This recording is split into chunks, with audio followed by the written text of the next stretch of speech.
김미루는 진호빈의 가장 친한 친구이자 오랫동안 가깝게 지낸 찐친입니다. 김미루와 진호빈은 천량 출신인 인물이며 어린 시절부터 가깝게 지냈던 것으로 추정됩니다. 또한 진호빈과 김미루는 유도를 수련했다는 공통점이 있으며 과거 중학생 시절 함께 대련을 하기도 한 것으로 추정됩니다. 그리고 진호빈이 그 시절의 김미루는 나조차도 유도로 단 한 번도 이겨본 적이 없었다 라고 말하며 김미루가 유도 한정으로는 자신보다 더 뛰어났다고 인정하면서 김미루의 평가가 상승하기도 했습니다. 그리고 진호빈과 김미루는 모종의 이유로 운동을 그만둔 이후 서울로 왔고 현재는 재원고 보컬과에 함께 재학 중입니다. 그리고 김미루가 진호빈에게 그냥 운동했으면 편하게 살았을 텐데 뭐하러 가수한다고 설쳐서 라고 말하는 것으로 보아 김미루는 진호빈을 위해서 함께 서울로 왔을 가능성도 존재하며 만약 김미루가 진호빈을 위해 서울로 왔다면 찐우정이라고 평가할 수 있습니다.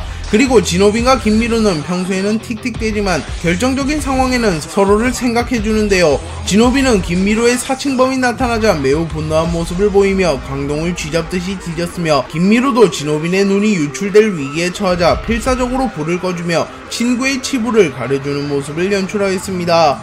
편덕화는 진호빈이 가장 많이 괴롭힌 인물입니다. 진호빈과 편덕화는 재원고 보컬과에서 만나게 되었고 두 캐릭터의 질긴 악연이 시작되었습니다. 진호빈은 못생긴 놈들을 싫어했기에 편덕화를 이유 없이 괴롭혔습니다. 그리고 진호빈은 이유 없이 편덕화를 구타했으며 편덕화에게 눈치를 주기도 하였습니다. 하지만 편덕화는 진호빈의 괴롭힘에 굴하지 않았고 오히려 자신의 롤모델 에미넴을 떠올리며 진호빈의 괴롭힘을 극복하였습니다. 그리고 편덕화는 축제편에서 음악으로 진호빈을 참교육시켰고 진호빈조차도 편덕화가 자신보다 음악적으로 뛰어남을 인정했습니다. 그리고 이후에도 진호빈은 편덕화를 간간히 괴롭혔으나 다행히도 그 주기가 줄어들었습니다. 그리고 편덕화는 자신의 자리에서 최선을 다하며 결국 어엿한 래퍼가 되어 히트곡을 내게 되었고 진호빈조차 편덕화의 노래에 중독되었습니다. 그래서 진호빈은 몰래 편덕화의 노래를 듣기도 하였으며 무의식적으로 편덕화의 노래를 따라 부르기도 하였습니다. 그렇게 현재 진호빈은 편덕화의 팬이 되었다고 볼 수 있으며 어느정도 자신의 과거를 반성하는 듯한 모습을 보이고 있기에 훗날 진호빈이 편덕화에게 진심어린 사과를 할 가능성이 생겼습니다. 박형석은 진호빈이 질투하는 대상이며 라이벌이라고 생각하는 대상입니다. 물론 박형석은 진호빈을 라이벌로 보지 않으며 타 재원고 학생들도 박형석을 우위로 보는 게 대부분이기에 진호빈 자신만의 라이벌이라고 볼 수 있습니다. 진호빈은 박형석이 전화오자마자 이진성을 꺾었다는 소식을 듣고 흥미를 느꼈으며 외모가 매우 잘생겼다는 소식을 듣고 박형석을 질투하는 모습을 보였습니다. 그리고 진호빈은 박형석을 참교육하려고 하기나 하였으나 딱히 겹치는 일이 생기지도 직접적으로 부딪히는 일도 생기지 않았습니다. 하지만 진호빈은 자신이 박형석에게 밀렸다고 망상을 하였고 더 나아가 박형석이 자신을 무시했다고 생각합니다. 그래서 진호빈은 한 달간의 훈련을 통하여 전성기를 되찾은 이후 박형석과 대결하려 합니다.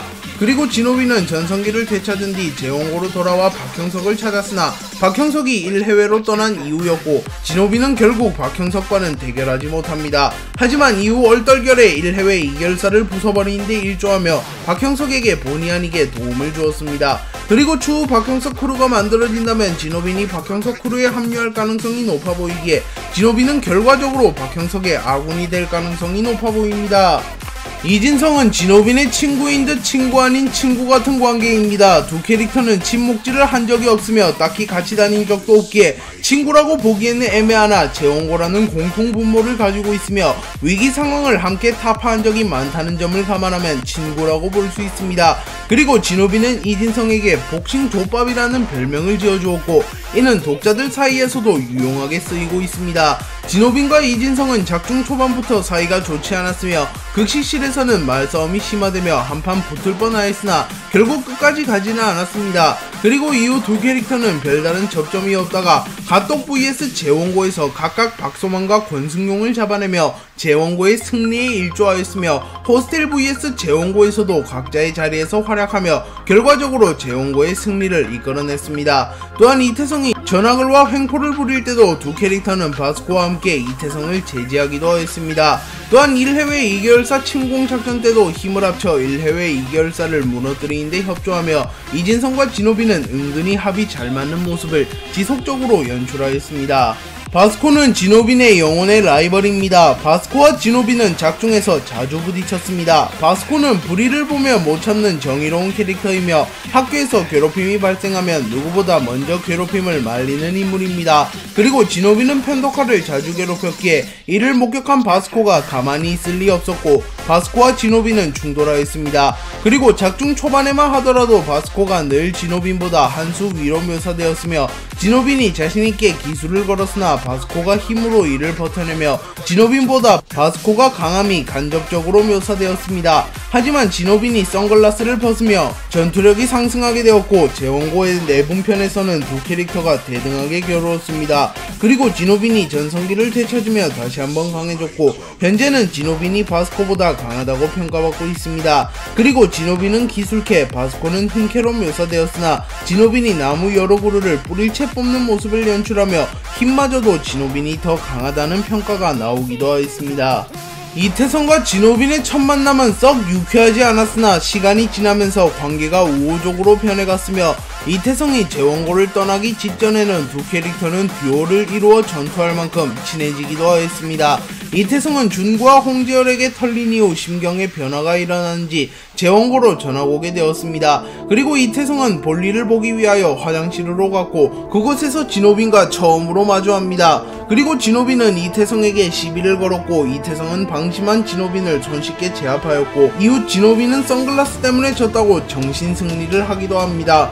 그리고 두 캐릭터는 별다른 접점이 없었고 갓독편에서 각각 박희만과 박송왕을 참교육한 뒤 만나게 되었고 이때부터 관계가 우호적으로 변해갔습니다. 그리고 갓독 잔당들과 대결할 때 두 캐릭터는 어마어마한 갓독 잔당을 보고 손을 잡기도 하였으며 호스텔 편에서도 힘을 합쳐 전투하였습니다. 하지만 이태성이 재원고를 떠나게 되며 두 캐릭터는 꽤 오랜 기간 만나지 않고 있습니다. 그리고 독자들은 두 캐릭터의 콤비를 은근히 기대하고 있으며 이 때문에 지노빈이 준구의 비밀친구라는 설도 제기되고 있을 정도입니다. 물론 지노빈 정도면 준구의 비밀친구가 될 만한 실력자이지만 명분이 없기에 준구의 비밀친구가 되었을 가능성은 없어 보입니다. 농약두봉지는 지노빈의 친구였던 인물입니다. 지노빈과 농약두봉지는 어린 시절 천량에서 가깝게 지냈던 친구 사이였으며 두 캐릭터 모두 과거에는 친구였다는 사실을 인정했습니다.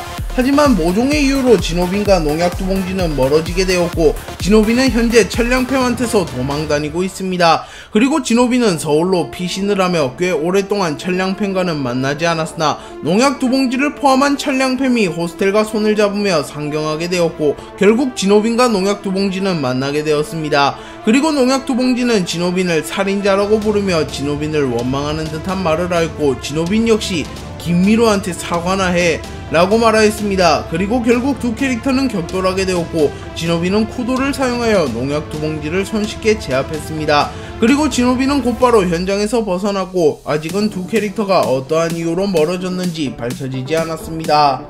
아키라는 지노빈의 눈을 강제로 공개시킨 장본인입니다. 지노빈은 이진성을 따라 박형석을 찾으려다 얼떨결에 1해외 2개월사에 납치당하였고 최원석, 이진성, 박세림, 박형석과 함께 1해외 2개월사를 부수는 데 일조합니다. 하지만 지노빈은 최원석, 박세림, 이진성, 박형석과는 친하지 않았으며 최원석, 박세림은 조연이었기에 이들을 돕기 위하여 사력을 다하지는 않았습니다. 그리고 지노빈은 서커스가 진행되는 와중에 아키라에게 다가가 나도 너희 편 할래 라고 말하거나 어색한 일본어를 하면서 농담 따먹기를 합니다. 하지만 아키라는 지노빈을 귀찮게 생각했으며 지노빈이 왜 그렇게 필사적으로 눈을 가리는지 궁금했기에 강제로 지노빈의 선글라스를 벗겨버립니다. 그리고 지노빈은 그토록 감춰왔던 눈이 공개되자 크게 분노하는 모습을 보였고 결국 지노빈은 아키라를 참교육해버립니다. 또한 지노빈은 JFC 챔피언 출신의 격투기 선수에게 그라운드와 타격기 모두에서 압도하는 모습을 보여주며 기술이 매우 뛰어난 인물임을 증명하였습니다. 지노빈은 아키라를 참교육한 이후 김기명이 1해외 2개월사에 난입하여 서커스장이 아수라장이 된 틈을 타 서커스장에서 빠져나갔습니다. 그리고 지노비는 화장실에 들러 볼일을 해결한 이후 휴지라도 두둑히 챙겨가자라고 생각했는지 휴지를 여러 개 챙겨 1회회 2개월사를 빠져나가려 합니다. 그리고 지노비는 출구를 몰랐기에 사토 카즈마에게 출구를 물어봅니다. 그리고 사토 카즈마는 지노빈을 탈출시킬 수 없었기에 곧바로 지노빈을 공격합니다. 그리고 지노비는 짧은 틈에 사토 카즈마의 가면을 부숴버렸고 두 캐릭터는 대결하게 됩니다. 그리고 지노비는 오랜 기간 강자와 싸우지 않아 싸우는 법을 까먹은 상태였고 사토 카즈마에게 속수무책으로 타격을 허용합니다. 하지만 지노비는 엄청난 맷집을 선보이며 사토 카즈마의 공격을 쉽게 버텨냈고 비로소 싸우는 법을 깨달은 이후 구도를 사용하여 사토 카즈마를 초살내버립니다. 그리고 지노비는 이 전투 이후 평가가 크게 상승하였고 지노비는 본래 재원과 하위권 강자로 취급받았으나 현재는 4대쿠르 헤드들과 비교하여도 전혀 밀리지 않는다는 평가를 받고 있습니다. 종건과 지노비는 외모지상주의를 대표하는 선글라스 캐릭터입니다. 종건과 지노비는 직접적으로 엮인 적은 없으며 대화를 나눈 적도 없습니다. 하지만 선글라스를 썼으며 강력한 무력을 가졌다는 특징 때문에 자주 비교되곤 합니다. 그리고 지노빈과 종건은 한 차례 만난 적이 있는데요. 종건은 성유한이 음지를 들켰다는 소식을 듣고 직접 성유한을 폐기하기 위하여 찾아왔습니다. 그리고 설상가상으로 성유한이 부하들에게 배신당한 것을 목격하였고 종건은 주저없이 성유한을 자신의 후임에서 탈락시킵니다. 그리고 이 장면을 목격한 지노비는 종건을 보고 저 아저씨 나랑 같은 냄새가 난다. 선글라스 벗으면 강해지는 이라고 말하며 동질감을 느끼기도 했습니다. 그리고 실제로 종건은 강자들과의 대결에선 늘 선글라스를 벗고 싸우며 양악을 할 땐 선글라스를 쓰고 싸운다는 특징이 있기에 이 부분도 지노빈과 비슷하다고 볼 수 있습니다. 키자루는 지노빈이 과거 몸담았던 오키 기획사의 사장입니다. 키자루는 아직 이름이 공개된 캐릭터는 아니나 생김새가 키자루와 매우 닮았기에 키자루라고 불리고 있습니다. 키자루는 과거의 지노빈과 마찬가지로 인성이 썩 좋은 인물은 아니며 지노빈과 함께 편독화를 조리돌림한 인물이었습니다. 그리고 키자루는 편독화가 실력이 있었음에도 오직 외모만으로 편독화를 뽑지 않았고 훗날 편독화가 성공한 래퍼가 되었기에 이는 키자루가 사업적인 눈은 없다는 것을 증명한 장면이기도 합니다. 그리고 자신이 픽한 지노비는 아직도 래퍼가 되지는 못하였습니다. 네, 오늘 영상은 여기까지입니다. 시청해주셔서 감사합니다.